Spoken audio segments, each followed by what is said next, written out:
Is this the best comeback in grassroots football history? Can Scotland end a 29-year tournament qualification wait? And how do we stop vandalism at one of Scotland's most significant sporting venues? Find out on this week's episode of the Youth Football Podcast.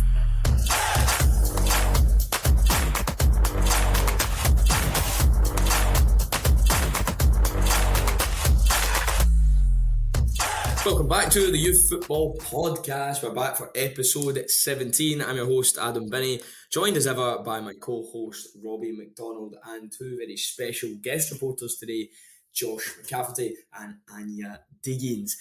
Right, Josh, we'll start with you. Last time, I don't think the listeners will be able to see this, but last time I spoke to you, we didn't have as much of a beautiful mullet on the go. There's been some progress there, Josh. Talk us through it. What's the thinking behind the mullet? It's definitely making a comeback these days.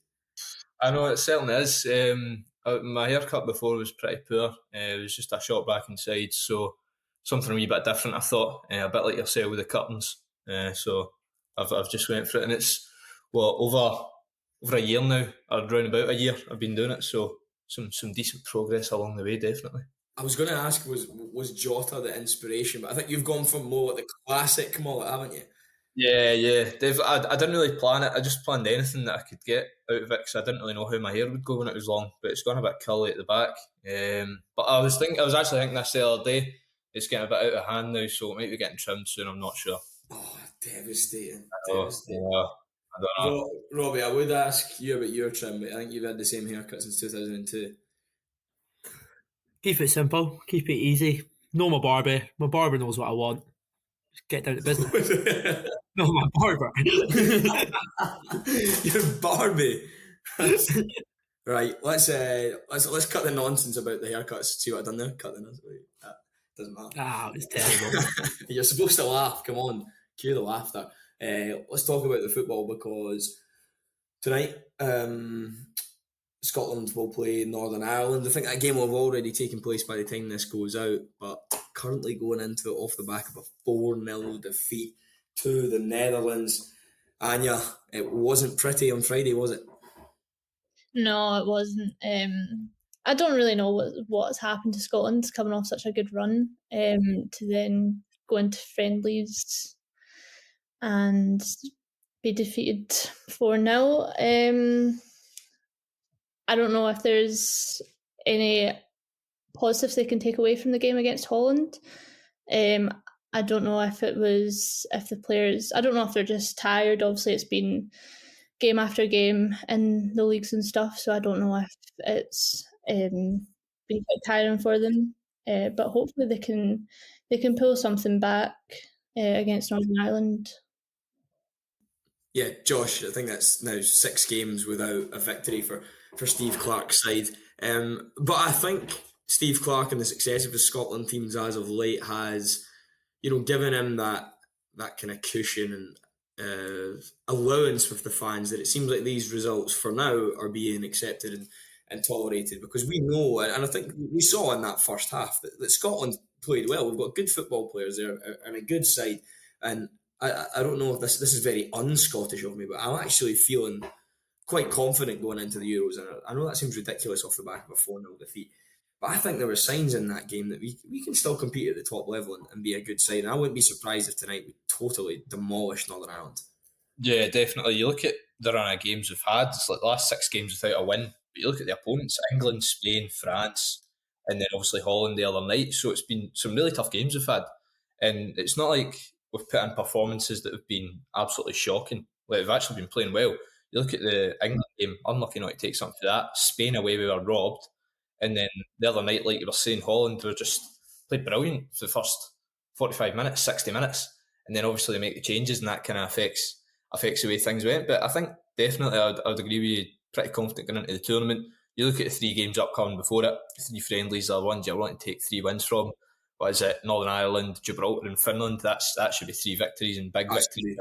Yeah, 3 victories at 3. And that gives you a lot of confidence. Then if you have 3 wins on the bounce going into a tournament, no matter who you're playing. Of course, we're playing Germany. They seem to be clicking into gear at the minute. But if Scotland can get a run of wins together, I'm sure things will be a bit better, and I'm confident they can do that tonight, because Northern Ireland, you should be beating them by a couple. Yeah, Robbie, I think I'm just looking at tonight's game, and I'm thinking Scotland versus Northern Ireland. In Scotland, those amazing players that have done ever so well will have the chance to pull on their jersey and sing the national anthem in a friendly match at home against Northern Ireland, representing their country in a sport they love. I was just wondering if there's anyone on this podcast that's ever done that before. Have you got a little shout out for yourself again, Adam? Had to do it, mate. Had to do it. Any chance. But no. In all seriousness, right? We need to ask the question of everyone, because there seems to be there's three main areas in the Scotland team just now that everyone's talking about. One, up front, does Shankland play? Does Shankland not play? I think probably prior to the Holland game, everyone wanted him up front, and I thought he did okay other than hit the bar. Now maybe people are saying, Adams or Dice, but maybe a bit more mobile, a bit more of a presence up there. So that's one area. Another area is, how do you fit in Lewis Ferguson, who's one of the most informed midfielders in European football? And then the other area is the goalkeeping situation. We've of course got 4 goalkeepers in the squad. Which 3 do you take to the Euros? So quick fire, we'll go round, all 3 of you. Tell me which 3 goalkeepers you're taking. Your solution to fit Ferguson in the midfield, if at all, and Shankland up front, yes or no? Start with you, Robbie. So for me, goalkeeper situation, I think I am taking Angus Gunn, Zander Clark, and Craig Gordon. I think that I know that Snog, avoid for those 3. Pardon? Snog, marry, avoid for those 3. Behave yourself. I think that Craig Gordon's been the Scotland goalie for the past few years, and he's never really let us down at all. I know he's not really been able to get himself back in the Hearts squad, but that's only because Zander Clark's been so good for them. And I imagine possibly towards the end of the season, Craig Gordon will get a few more minutes in Edinburgh. And I think that the fact that Clark and Gordon have been pushing each other so hard is a good reason to take both of them, I would say. But I would probably expect Angus Gunn to still be the starting keeper come the Euros. You got another 2 questions to answer, boy. Come on. Oh, am I going all 3? Well, yeah. We'll go. So for the striker situation, I think that I would like to see Shankland have another go tonight and see if he can find that kind of form in front of goal that we know he's got. I think that it was a bad miss against Holland, but every striker's got a bad miss in them. And I think the thing with Shankland is that 7, 8, 9 out of 10 attempts from that situation, he is going to score. And that's the type of player that you need in the Euros, when we're probably not going to get the amount of chances that we have done in other games when you're playing the likes of Germany. So you want the best striker possible, the best finisher possible up front. And then the Lewis Ferguson situation is it's a hard one. I just think he's a fantastic footballer, and he's been really, really good over in Italy. But I just think it's going to be a bench situation for him come the Euros. Oh dear. Okay, Josh, what are you thinking? Goalkeepers, I'm agreeing with Robbie. Obviously, Gordon, I think, speaks for himself. His past record, and he's probably not going to play a game if he goes, but just having that experience and that type of guy in the squad is critical. Obviously, Angus Gunn's your number 1, and then it's probably a toss-up between Clark and Kelly, and it's a 50-50 decision. I'm taking Zander Clark personally, because I've seen Liam Kelly do a couple of blunders over the past season maybe. Striker, it is tough. Obviously, Shankland started against the Netherlands. I thought he'd done pretty well. Just apart from hitting the bar, he'd done everything right, pressing well, giving the Dutch defence a lot of issues. So for me, I would start him tonight against Northern Ireland. I think it's another perfect fixture for him to go and maybe score a couple of goals. And then if he doesn't do well, then it's a situation where Dykes or Adams comes back into the team easily, because we know they've been over the course and they've done it before. My personal opinion is that Shankland, though, is the best natural striker, natural finisher Scotland have. And that's what we want for your number 9. Midfield situation is really tough because it's one of the strongest areas of the pitch. John McGinn, Scott McTominay, Callum McGregor, even Ryan Christie can do a job in there, as we've seen the other night. Billy Gilmore's a huge talent, and when you add someone like Lewis Ferguson into the mix, it's going to be tough to please everyone. I would start Lewis tonight in the game against Northern Ireland, but it's going to be a situation for me where come the summer, come the Euros, Does he get into Scotland's strongest starting 11? Probably not for me. You look at the midfielders that are probably going to play: McGinn, McGregor, McTominay, and maybe Billy Gilmore, one or two others. I don't think he gets into the strongest midfield. But at the same time, when you're going to a tournament where you have what is it, 3 games in the space of like 7-8 days, you're going to have to rotate the team. You're never going to have the same starting lineup throughout that whole period.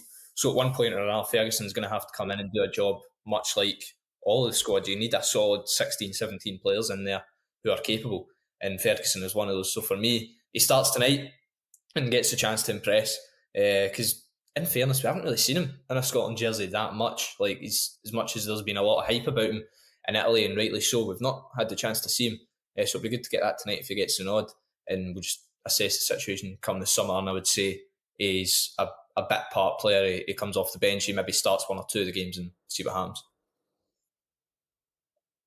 I agree with all the keepers, to be honest. I think Gunn starts, like's been said, a couple of silly mistakes, but nothing I'd say that's jeopardises his place in the team as first keeper.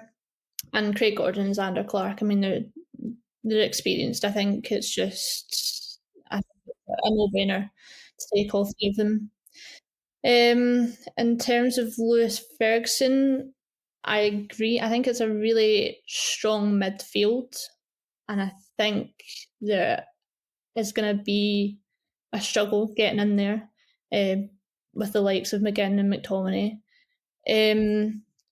But these are probably the games where it would be good to give Ferguson a run out. I think, as Josh said, it gives him a chance to show Steve what he can do. So maybe, best time to start him instead of trying him out in the Euros or whatever. Now would be a good time to give him the opportunity. But I think it's a struggle to get him in there with such a strong midfield. And in terms of Shankland, I think he's the obvious starter as well.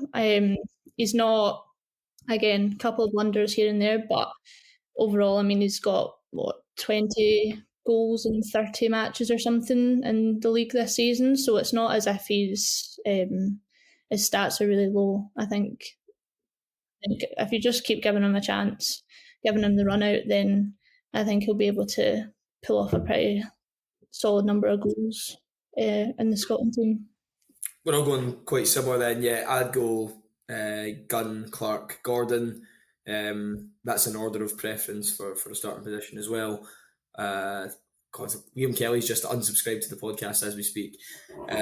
Go Shankland for me, starts up front. I think, especially for a country like us, chances might be limited, and I think if you look at the past qualifying campaigns, we relied a lot on guys like McGinn and McTominay to score a lot of the goals. I think now is the first time we've got a proper informed striker scoring goals in the league since Lee Griffiths before he lost the head. So for me, Lawrence Shankland starts up front. If he gets a chance, there's a good chance he's going to score it. And I know that sounds daft because he missed a big chance against Holland last Friday, but for me, Lawrence Shankland has to lead the line up front. You got to go with your form players and the guys that are scoring goals, especially in those attacking positions. In midfield, I'd love to see Lewis Ferguson go in there.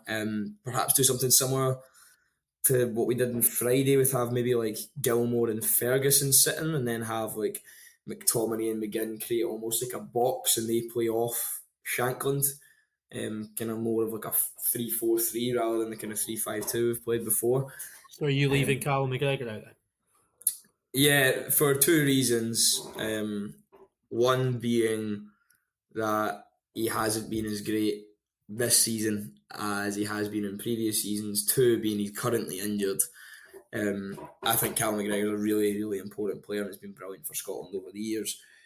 But can you justify him playing based off current form over John McGinn, Aston Villa captain, Scott McTominay scoring regularly for Manchester United, Lewis Ferguson, captain of Bologna, who are going to make the Champions League for the first time in a long time, or Billy Gilmore in midfield every week for Brighton and Hove Albion, who are going steady again. I don't think you can then justify Callum McGregor, who's had couple of injuries and is out of form on a Celtic side that are nowhere near as good as what they used to be. I'm sure Josh won't agree with that, but well, in fact, Josh, I'll let you come in. How would you bat for McGregor in this situation? I would say I would agree with you. McGregor has not been at the level it was last season under Postecoglou and under Rodgers, and that's just a result of the Celtic team taking a decline as a whole. Yeah, and and to be fair to him, I think all of the players have suffered in that sense. Yeah, definitely. Yeah, that's true. The thing with him in Scotland is he's one of those players that he doesn't stand out as like Cal McGregor, 10 out of 10 performance for Scotland, right? He's always like a solid 7, 8 out of 10, nicely ticks over. And I get your argument, like you've got the Ferguson, Gilmore, McTominay, McGinn, who are all playing in the top 5 leagues. But I feel as though McGregor, just what he brings in terms of that overall stability, the leadership, the experience, I would start him in the games over a Ferguson or a Gilmore. And you've got to consider the fact that throughout the qualifying campaign where Scotland were at their best, there was consistency in terms of the lineup in the team, and McGregor was consistently in that and playing. And you want to potentially keep that rather than bringing in someone like Ferguson, who has rarely played for Scotland over the past couple of months. So I think it would be harsh to drop him, but listen, it's Steve Clarke's decision at the end of the day. I can see both sides of the argument. Like you're saying, the guys who are there are top quality, but overall the fact we're having this argument in the first place is brilliant, because it's just a testament to the talent Scotland have within the team, and shows how things have improved from about 7-8 years ago. I seen something come up in my memories. It was like the 3-0 Kazakhstan away game, and now we're talking about having 4 midfielders who are Premier League Serie A quality. So it's brilliant how far we've come. Yeah, I just one last thing on Scotland before we move on. I just have looking at the squad in front of me, and I'm amazed at the people talk about consistency of selection with Steve Clarke. If you look at the number of caps that the players in this current Scotland squad have, it really is incredible. I mean, it's a real shame what's happened to Craig Gordon. He's sitting there at 74. Had it not been for his current injury and the previous one he had whilst he was at Sunderland, there is absolutely no doubt that man would currently be Scotland's all-time cap holder. 100% would be. He's at 74 caps, still playing at 41, but he missed. How long is he out the Scotland squad for? 5 years or something after that Sunderland injury. It took him quite a while to get back in. Then after his Celtic treated him quite poorly, I think, and replaced him with goalkeepers that weren't as good. Other than the Fraser Forster loan move, that he then fell out of the Scotland team again. Never made it quite back in because David Marshall was playing at that time. And I honestly feel sorry for the guy. If you look, like, there's Andy Robertson, 68 caps. Kieran Tierney, who's only 26 and can't keep fit, 42 caps. Jack Hendry, 29 caps. Nathan Patterson, only 22 years old, 20 caps. 27-year-old Scott McTominay, likely to make his 50th cap. But that's incredible numbers for someone of his age. Ryan Christie, I believe he's in 47 caps now. Billy Gilmore, 25. 25 caps, Billy Gilmore at 22 years old. It's incredible. Do you think there's anyone in this squad that could beat Kenny Dalglish's record? Is it 102? 102 is the record so far. 102 is the record. Anyone you think could beat that? What's McGinn on? McGinn's on 63. What is he? 29? 29. Yeah. Although I think this might be from before the Holland game, so I think he'll be on 64. Aaron Hickey, he's only on 6. Oh no, he's not on 6. He's on like... Hickey's on 14. 14? Yeah, McGregor 58. A lot of these players could go up by about 10 caps by the time we win the World Cup. Well, the thing is that there's more games now, isn't there?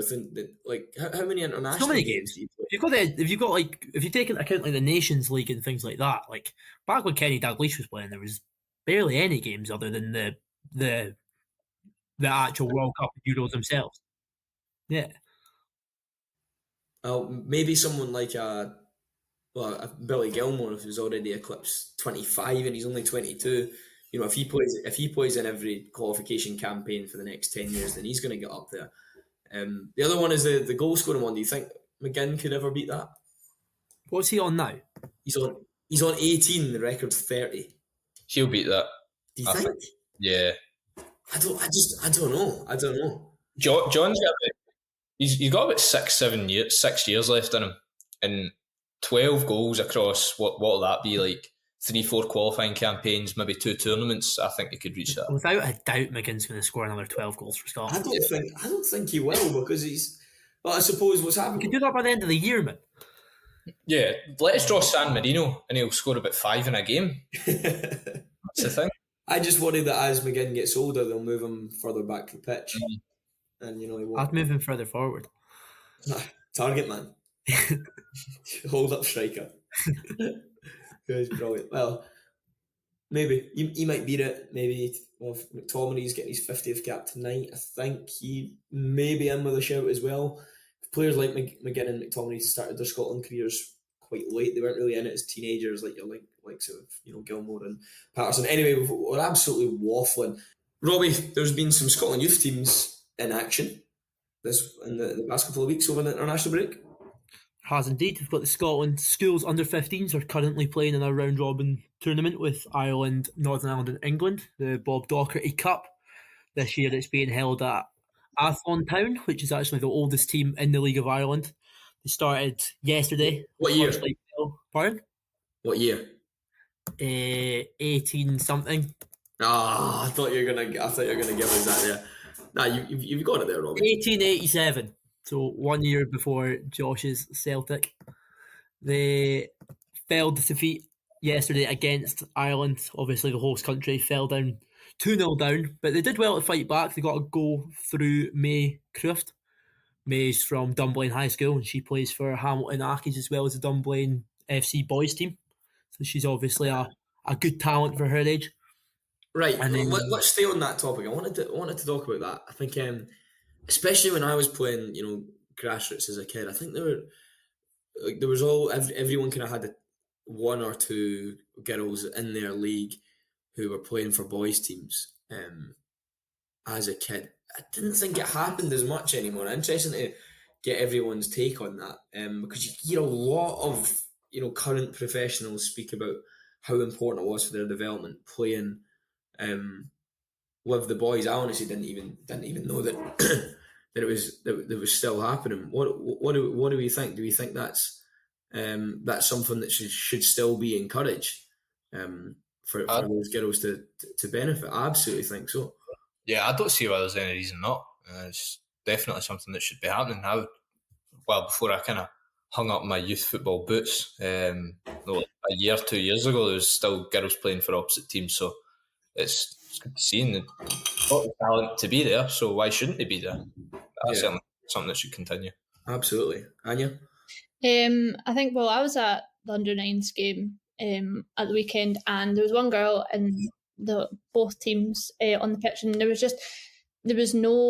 she was the exact same level as everybody else. Like her skills and stuff were amazing. So I don't see the problem with them if they're playing at the same level as everyone else. I don't see the reason why they shouldn't be included in the boys' teams. Yeah, absolutely. I think it's important that there are girls' teams to provide a safe space for girls to feel comfortable playing football and for them to excel within women's football. But I think for those that want to continue playing boys' football, I don't think they should be prevented from doing so. I think, and you hear a lot of current professionals talk about how important that was for their own development growing up, and maybe it helps them physically and whatever. But I remember, big shout out, no idea if she'll watch this, but hopefully there's someone from Strathendrick boys club listening to this. Strathendrick, a team based in Kippen out in Stirling Way. No idea what her surname was, but there was a girl that played for Strathendrick at my age back in the day called Jenna, who was quality. Like, probably like Pogba, like tall, tall, middle of the park, use her body well, close control, rocket of a shot. Yeah, Jenna for Strathendrick was an absolute baller. I believe she played for Rangers at the same time as playing for Strathendrick, which isn't too far from Dunblane actually. Around that neck of the woods. But I think it's so important, and they should be encouraged if they want to play. Absolutely no issues with that at all.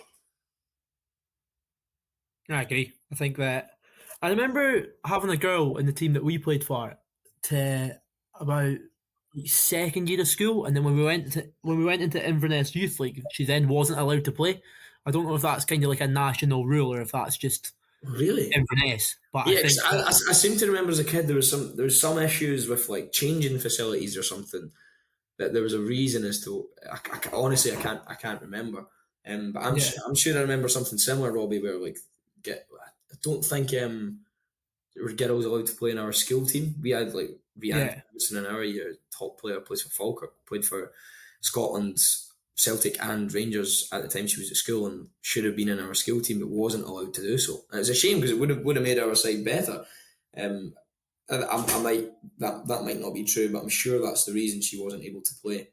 Was because she was a girl. Yeah, I don't know the kind of ins and outs of it rules wise now, but I do think, yeah, it's definitely a benefit. I think some girls definitely find it a benefit. They've definitely, especially back when we were kids, there was probably less women's football going on though. Whereas now, I think there's so many more girls teams, and I think that's a benefit as well. Like I think it is good that girls now have kind of the option of doing either or, and I think if you give the top level players the option of what they want to do, I think that's the best way forward. Yeah, totally agree. Bit of a disappointing week for the 19s, Robbie. I looked at the squad and was like, oh, that's an absolute super team. Probably foolishly thought we could just beat Italy because we had so many players in that squad that play first team football in this country, but it hasn't been a good week. I was disappointed against Italy. Fell 2-0 down again. But one of the players we did speak about last week, one of the first team players for Kilmarnock, David Watson, did manage to get a goal. So that kind of shows his talent. We obviously spoke that into existence, but the defence couldn't hold out. And a team like Italy, it's a much bigger country than Scotland. They've obviously got a very big footballing pedigree. So I wouldn't say there's any shame really in losing to Italy, but it doesn't make it any less disappointing when you go to a tournament with hopes and expectations. Yeah, no shame in losing to Italy, but the 3-2 defeat to Georgia caught me by surprise. Yeah, I'd agree with that. I think I'm not 100% clued up on how good Georgia have been. Obviously, they've done well to get to this stage in qualifying as well, but to open the scoring, Rory Wilson, Aston Villa's forward who signed from Rangers a couple of years ago, to take the lead early on, you're kind of hoping that that's going to be a platform to build on throughout the game, but allowing Georgia to equalise right in the half time is disappointing. Did you see that Fabrizio Romano was tweeting about Rory Wilson, about a new contract? No, I did not. What was he saying? Yeah, he's saying that supposedly he's getting in. Josh, did you see this? Yeah. Yeah, is he getting a new deal amid interest from other clubs or something?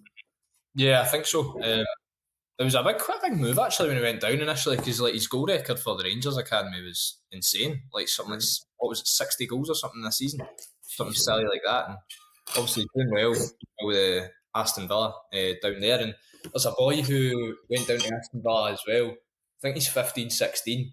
Aidan Borland. And he was training with the first team last week or the week before that as well. So certainly a lot of talent down there when they take the youngsters. But for the 19s, I was actually half expecting to maybe get through. If you look at the squad, David Watson's incredible for Kelly this season. Lennon Miller's another one.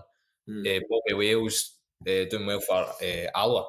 So they've got a lot of talent, and I would think maybe a couple of the boys go up to the 21 soon, the likes of Watson and Miller.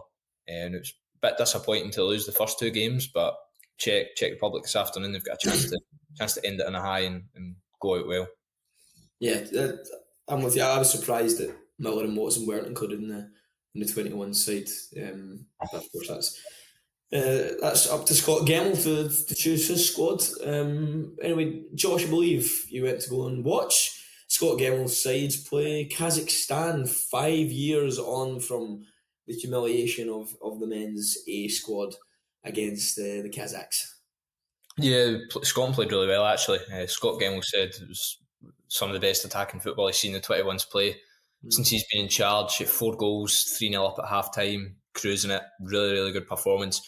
Kieran Bowie, a young player who was at Wraith Rovers initially, then he moved down south to Fulham. He's on loan at Northampton Town this season. He played. I like him, left foot. Good player. So good. He's playing kind of off the right. Tommy Conway, a bit of a central striker, and he gave that Kazakhstan left back nightmares, honestly. Spinning him inside out, quick feet, got an assist. He deserved a goal, so he did. Unfortunately, didn't get one. Tommy Conway scored a penalty. We've seen what he's been doing for Bristol City this campaign, even talk of a first team call for him. So a really good positive performance from Scotland. Played really well. Lewis Fiorini also getting one of the goals. So it's actually some of, I would say, the best attacking football I've actually seen any Scotland side play. And I'm not just saying that because obviously you go to the men's games, been going since I was 6-7 years old. I'm not used to seeing Scotland play enticing, attacking, attractive football. But obviously the 21's done that the other night. And fair play to Kazakhstan though, because 3-0 down at half time, it could have easily went belly up and it could have easily ended up 7 or 8-0. I was saying at half time to guys in the press box that this could be anything Scotland want it to be.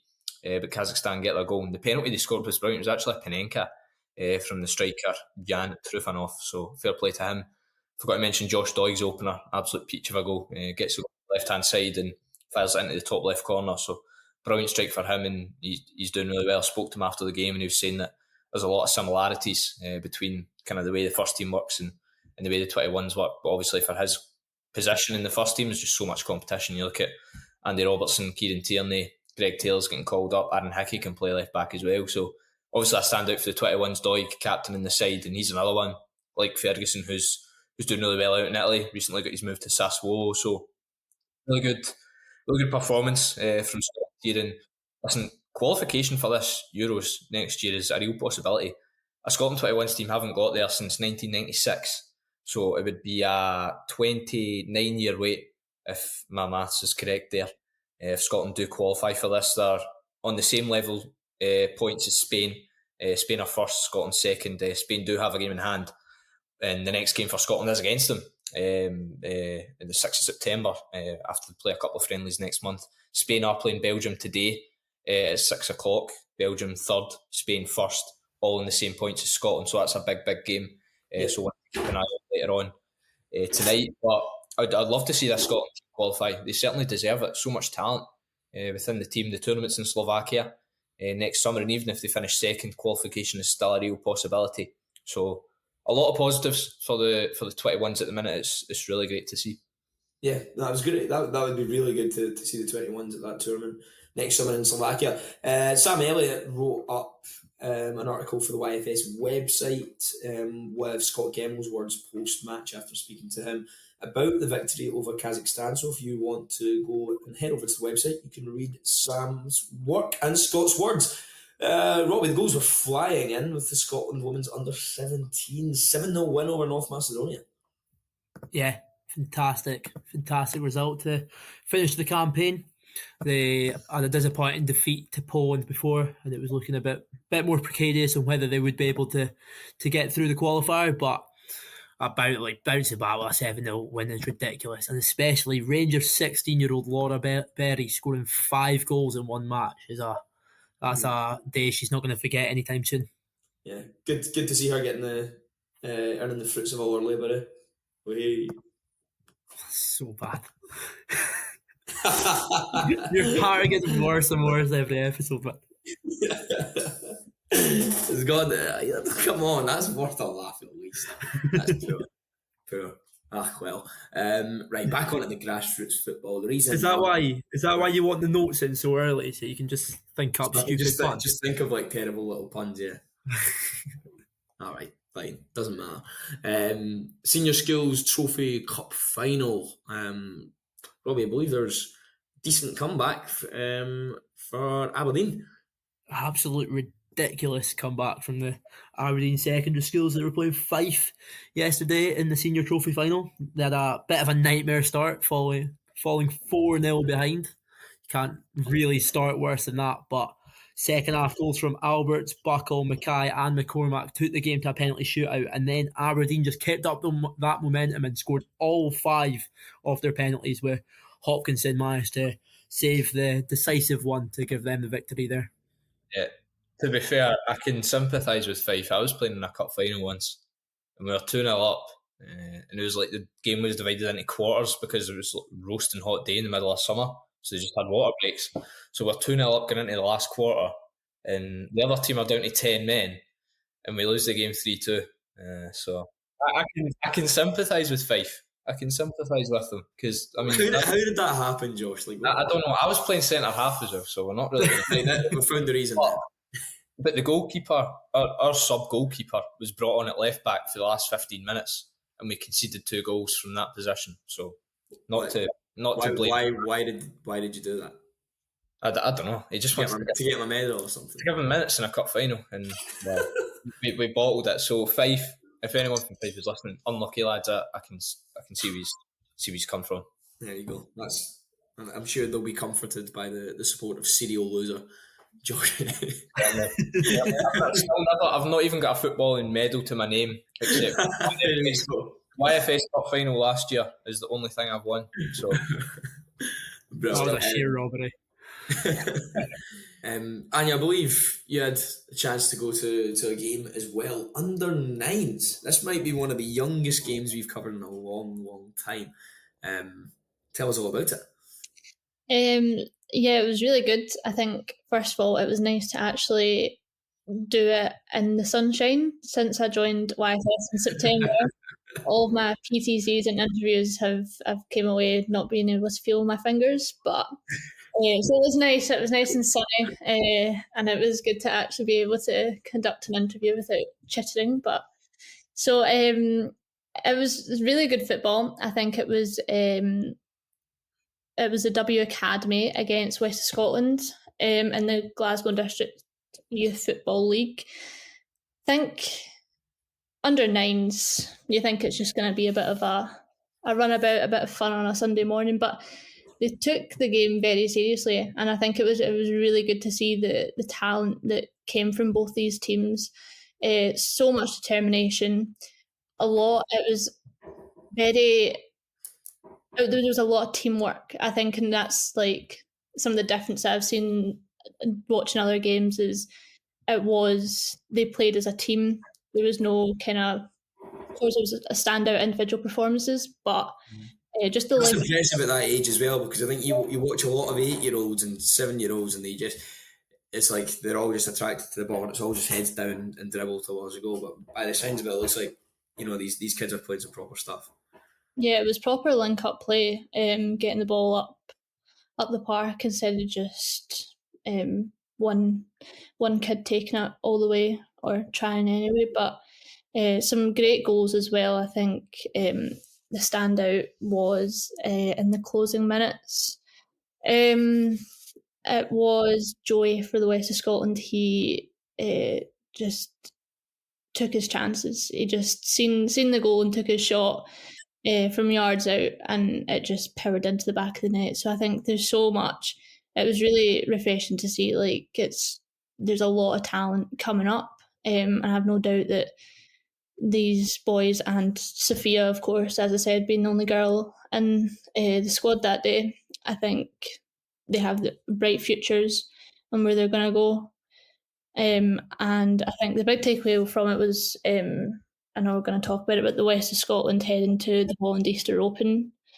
I think being and they're going to represent Scotland really well over there. I think the talent was just bursting from both sides. But going to West of Scotland can look at the game from Sunday, and I think they can be really confident with the squad they're going with. I think they'll really make an impact over there. To one of the players post match as well. Yeah, so. Gray, I spoke to Gray. He was really, really eager to talk to me. I think actually a lot of the boys were, which again is quite different for YFS. I think some of the older teams, they kind of shy away from the camera. Oh, that's good. At that age, they're all just wanting to be on TV. Yeah, Gray was just absolutely delighted to speak to me and speak about his performance as well. I think he's very confident, and like you said, Adam, I think having so much confidence at that age is really good. That's sort of mentality you want your teams going into your players going into games. So yeah, he was eager to talk about his performance and what he thought he did well in the game, and I think he was delighted for his team as well, which was nice. Yeah, Robbie, Anya touched on it that there are a number of Scottish clubs heading over to Holland, as they do every year, for the Holland Easter Open. Can you tell us a little bit more? Yeah, there's 5 Scottish clubs going over to Holland to compete in this tournament. tournaments with clubs from all throughout Europe, run by Transworld Soccer, who YFS obviously have a very close partnership with. So the past few games, we've been sending some of our volunteer reporters out to speak with teams that are going to these tournaments. So we've caught up with Coach Jimmy of Spartans, Stephen again of Warwick Hall, who Max spoke to earlier, and also Anya with the coach from West of Scotland. So we can hear from them now. So West of Scotland are going to the Holland Easter Open in a couple of weeks' time. So what are your hopes and ambitions for the tournament? The hopes and ambitions. The hopes are that we've got 61 people going in total. So there's 18 players and the rest are made up of families. The hopes are that they all have a good time. They all enjoy it. The ambitions are, we've got 3 teams as such, but we've got 2 teams mixed now because of the number of boys that could go. The ambition are to do their best. That's it. Play good football, do our best. Play with respect and dignity, and that's the way the West of Scotland play. And going into there's going to be teams from all across Europe, so how does it feel to be representing Scotland at it? Brilliant. There's an opening ceremony on the Friday, so we're going to bust it. The boys have got all their kit, they're going to have the Scotland flag and everything, and it'll be really good. It'll be good. That's it. Yeah, and how do you plan on putting your own stamp on the tournament? Your stamp is to play good football. We don't actually worry about boys making mistakes because it's a learning curve. Just hope the boys enjoy it and do their best, and that's it. And is there anything that the opposition should expect from your style of play? Well, we're actually playing in teams England and Holland, so I would imagine against some of these teams we'll be lifting up, but we stick to their style of play. We play football. That's what we try and play. We encourage boys to play football, do the small ball skills, make mistakes, because you don't learn if you don't do it, but just, it'll be good. Expansive play and pressing the ball, and that's it. And what's the mood like in the camp? Are the boys excited? Oh, brilliant. They're buzzing. I'm not sure if it's the boys or the parents are buzzing, but the boys are buzzing. They are buzzing. They're all kitted out. We're actually going in planes, boats and everything to get there. You get to Amsterdam, it's a 2-hour journey, but they're absolutely flying. And the wee bounce game, the 2 squads we have set up, the wee bounce game against St Caddocks on Friday night, and they've done really well, so they're looking forward to it. Really looking forward to it. Okay, Thanks very much. Okay, great to hear from the 3 coaches there, all heading out to Holland. But now let's hear from a favourite of the podcast, YFS hero Callum Watt. He was out watching Spartans FC Youth versus Blackburn United under-16s in the South East Region Youth Football Association Division 1. Callum, take it away, son. That's it full time here at Ainsley Park, where the away side Blackburn United under-16s have defeated Spartans under-16s by 1-0 in the South East Region First Division. It was 2nd v 3rd and a very closely fought encounter with both teams physical in the midfield and looking to get the ball down to play some very good football. Blackburn United scored what turned out to be the only goal of the game on 38 minutes when Scott Thompson expertly timed his run to stay onside and get on the end of Josh Sloan's through ball. He then dashed into the box before cutting it back to beat the defender and slotting low into the bottom corner. The second half was played in much the same way as the first, in being an end-to-end and physical encounter, but clear-cut chances were at a bit of a premium. There were some flashes of skill and pace from Ola Benson down the right for Spartans, and then Blackburn had a flurry of corners, which ultimately came to nothing. So it finished 1-0 to the away side, who now go just 1 point behind their hosts in the First Division, although they've got 3 games in hand, and the season is reaching its conclusion in the next few weeks. So they'll be hoping to catch Spartans and potentially look to take that top spot. Okay, sounds like a fantastic game there. 2nd versus 3rd, 1-0 away win for Blackburn, which pulls them within 1 point. The Spartans, it's going to be tight at the top going into the end of the season. Spartans, of course, beating 3-2 in the reverse fixtures. So maybe they were feeling like there was a wee bit of revenge. That's going to certainly hot up towards the end of the season. Let's try and get some context on that match and the title race as a whole. Here is an interview with Coach Connor.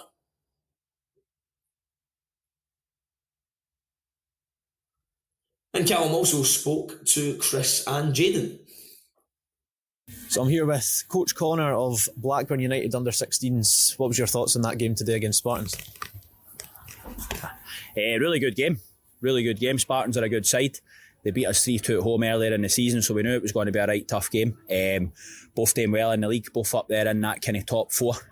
So just delighted to get a win, especially a 1-0. Thought the boys were absolutely superb, scored a really good goal, and Spartans threw everything against us in that second half, and I thought we stood up to it really well. So we're delighted with that performance. We've been on a great run, and it's just about keeping it going in a tough league.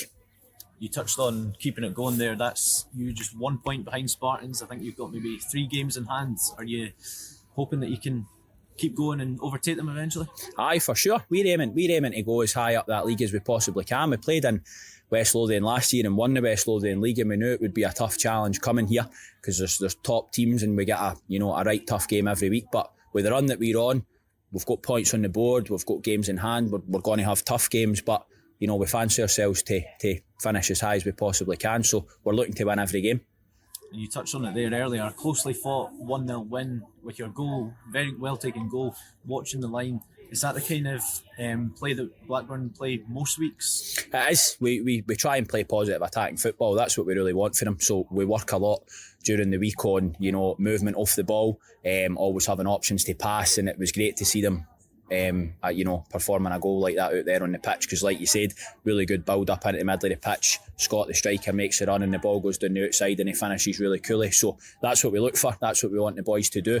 And I say again, credit to Spartans, and I think just about every team in the league, that's how they want to play. So it's great when two teams are coming up against each other, want to play out for the back, want to try and build through their midfield and go and score good goals. Great to watch. And just finally, obviously, we said you're 1 point behind Spartans, just ahead of you, and then a couple points more, and then it's KSQ Galaxy at the top of the league. That's right. Is a league championship within your sights? Do you think the boys could do it? I think they could. Don't see why not. We've just been discussing it in there in the changing room. There's lots of football to be played.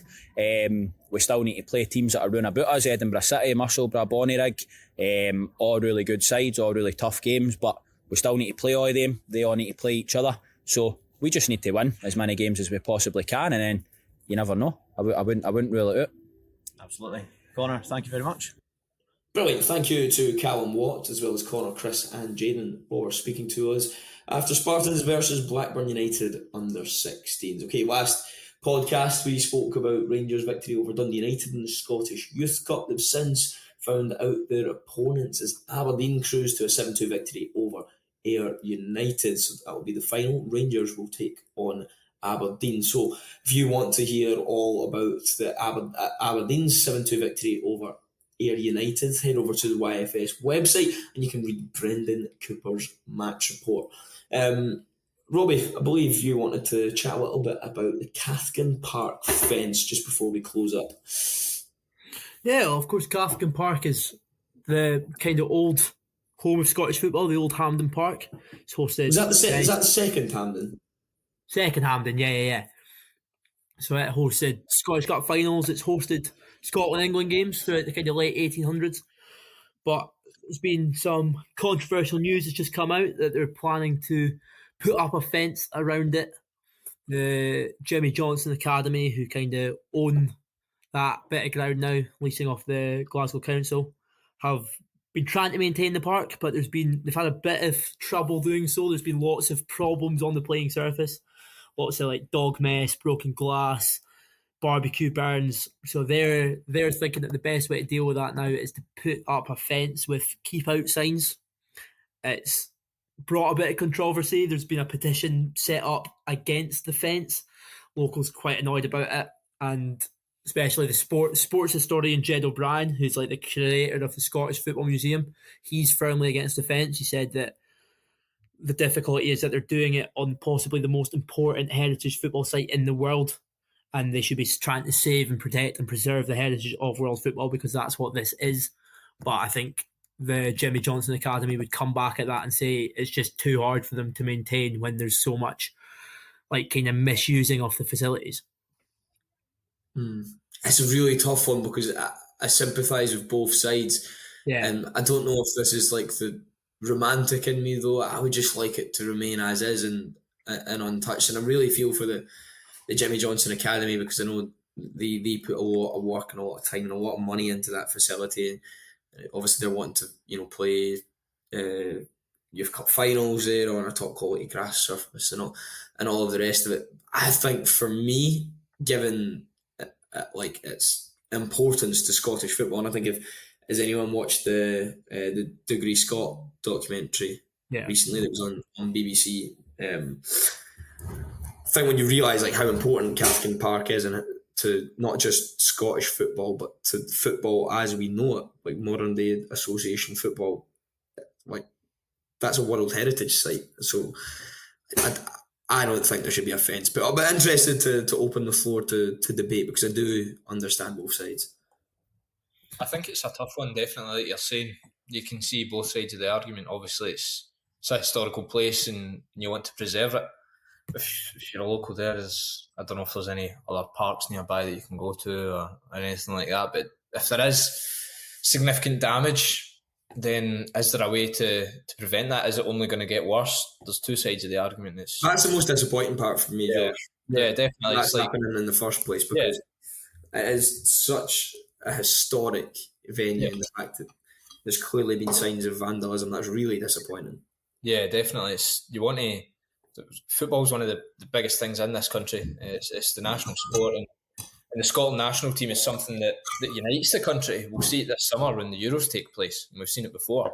And people just going on and vandalising it is quite poor, not making the most of what is a magical place for some people. People have grandfathers and great grandfathers and things like that who've probably played in that pitch, scored big goals there, and it's just getting put to waste. Put it this way, let's just say in 40, 50 years' time, when we're all about 70 years old, and Hampden Park's been reduced to the ground because Scotland have, say, moved to Murrayfield or something, you wouldn't want to see Hampden Park being vandalised in the way that is, because the amount of memories you have there with your respective clubs, with the Scotland national team. So it's quite bad the way it's happening. Hopefully they can find a solution, whether it be putting up the fence, whether it be not. Hopefully something can come to fruition.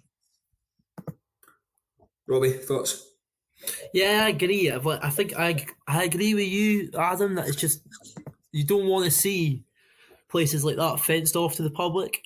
Like I've been to Cathkin Park. It's a lovely place. It's a lovely walk. I think that you want facilities like that open. You want places where boys can just go and play football and girls can just go and play football. But I think that like the Jemmy Johnson Academy president, Jim Simonet, he said that they've had to spend £200,000 since taking over the park in 2010. So 200 grand in 13, 14 years is a lot of money for an academy like that. A lot of money that they could be investing into, better like equipment and better just like more towards actually developing players and having to deal with that kind of stuff. So yeah, it's hard. You can see both sides of the argument. Anya? Yeah, I think we've spoken on the podcast before about closing facilities and stuff and how detrimental that can be to kids who want to go out there and play football. So it would be such a shame to have the fence put up around it and limit the access. But at the end of the day, it's the individuals, a few individuals that are ruining it for everyone. And like Robbie said, the amount of money that's going into fixing it, and it's just not a sustainable way just to be putting out that much money all the time. So I don't know what alternatives there could be to putting a fence up. It would be a shame for the locals, but I can understand where the Jimmy Johnson Academy are coming from. If it's a last resort, they have done everything they can. They've stretched all their finances to stop it from happening. And if this is the route they need to go down, then that's the route they need to go down, really. Yeah, I know. As much as I really wouldn't like to see that happen, because I think it's important, as like Robbie mentioned, people going and walk should be able to go and see Cathkin Park and see the old terrace and whatever. Ultimately, it's a football pitch, and Jimmy Johnson Academy, it was a football pitch 100 years ago, and it's a football pitch now, and that's important to the people who played there then and played there now. So hopefully there is a solution to keep both parties happy in this, because I do feel like they both definitely have a case. So unfortunately, that is all we have for today. Thank you for joining us on episode 17 of the Youth Football Podcast. We look forward to all seeing you again in 2 weeks' time.